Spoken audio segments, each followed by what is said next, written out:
नमस्कार, मैं हूं मनोल राजपूत और आप देख रहे हैं सुजस स्पेशल। राजस्थान की भजनलाल सरकार जन कल्याण की नई इबारत लिख रही है।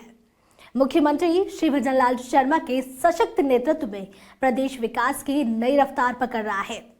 चाहे बात हो किसानों की भलाई की, युवाओं के लिए रोजगार के अवसरों की या फिर महिलाओं और कमजोर वर्गों के उत्थान की, भजनलाल सरकार की अनेक कल्याणकारी योजनाएं हर मोड़ पर राजस्थान वासियों को सशक्त बनाने के साथ साथ उन्हें संबल दे रही है। तो आइए नजर डालते हैं विकास की एक और नई कहानी पर।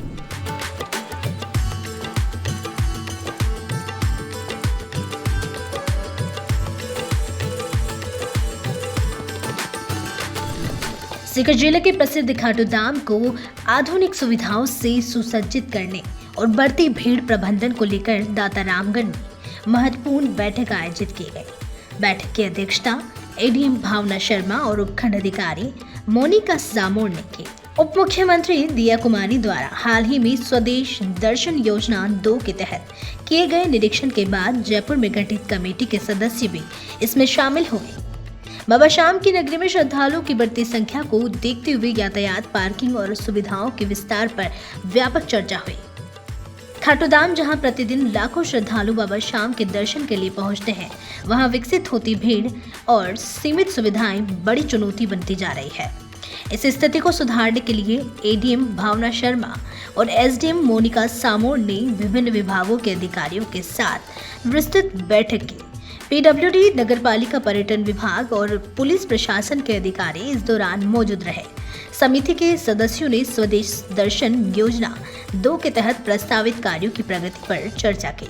बैठक में मुख्य रूप से भीड़ नियंत्रण, मार्ग चौड़ीकरण, पार्किंग विस्तार और स्वच्छता व्यवस्था को प्राथमिकता देने पर सहमति बनी।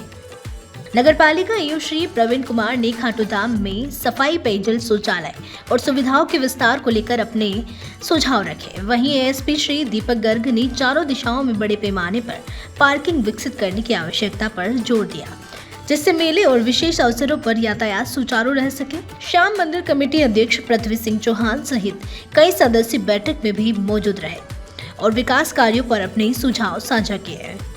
खाटू श्याम जी एरिया के डेवलपमेंट के लिए, ताकि जो यहाँ पे दर्शनार्थी आते हैं उनके लिए एक हम कुछ सुविधाजनक इंफ्रास्ट्रक्चर डेवलप कर सकें, उस संबंध में इस मीटिंग का आयोजन किया गया है।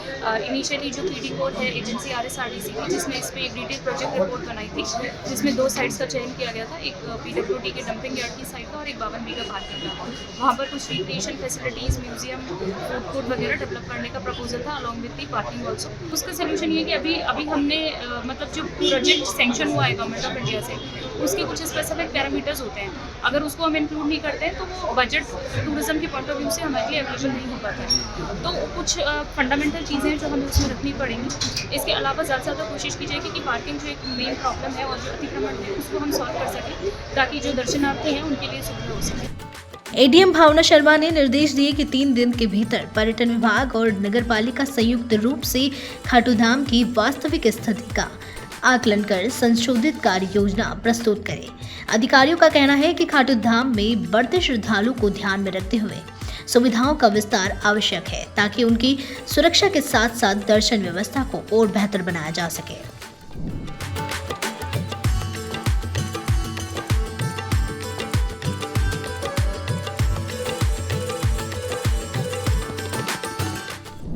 सुजस स्पेशल में आज के लिए इतना ही। फिर मिलेंगे जन कल्याण की किसी नई कहानी के साथ। तब तक के लिए देखते रहिए सुजस समाचार। हमारे चैनल को लाइक, सब्सक्राइब और शेयर करना ना भूलें। धन्यवाद।